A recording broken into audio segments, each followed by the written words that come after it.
Welcome back to SBC Broadcasting alongside Anthony, Eli, and Ryan, and myself, DJ Lest.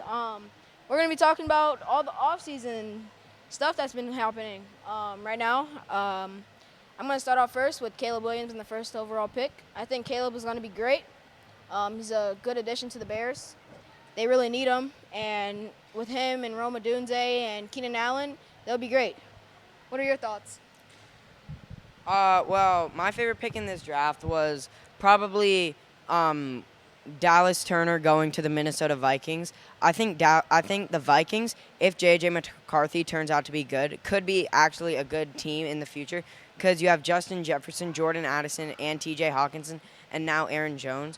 So with a good piece on defense, you're going to be able to contend for division titles and possibly win division titles.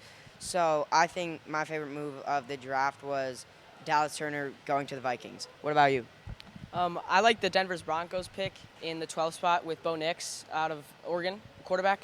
And I've always liked Oregon. I've always liked Bo Nix and how he plays. And I think that's a great pickup for Denver. Obviously, not much for Colorado fans or Denver fans to cheer about.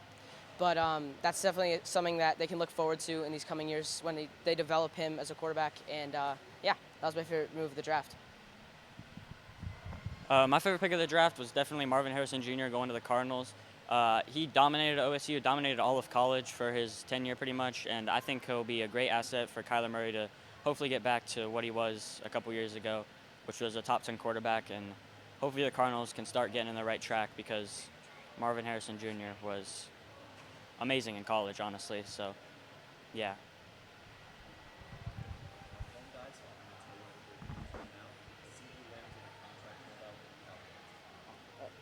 We got something just in here. Something just in, breaking news, CeeDee Lamb contract.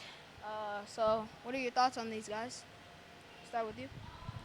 Yeah, I mean, CeeDee Lamb holding out for the Cowboys could be huge. He's obviously their number one weapon right now, and if they lose him, they lose almost everything. So they got to pay him, honestly. The Cowboys, they already choke in the playoffs, but if they don't have CeeDee Lamb, they might not make it to the playoffs.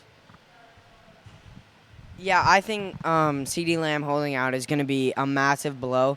And if they're going to try and compete to go to the playoffs again this year, they're going to need CeeDee Lamb. So if they're going to get a contract figured out, they need to do it soon.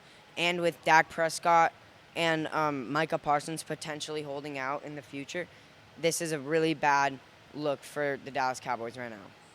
I agree with everyone. I think CeeDee Lamb is just a great offensive weapon. And this comes as a little bit of a surprise to me because CeeDee Lamb has been there for a good amount of time. And so I guess he just wants something more as the Cowboys have been pretty consistent in choking in the playoffs and not getting far. So I think he wants to take his game to the next level. And we'll have to see what happens here with the contract. With that, that will wrap up here with Eli, Ryan, and Anthony. Alongside DJ Lest. Fortunately, the contract with CeeDee Lamb just didn't work out. Thanks for tuning in.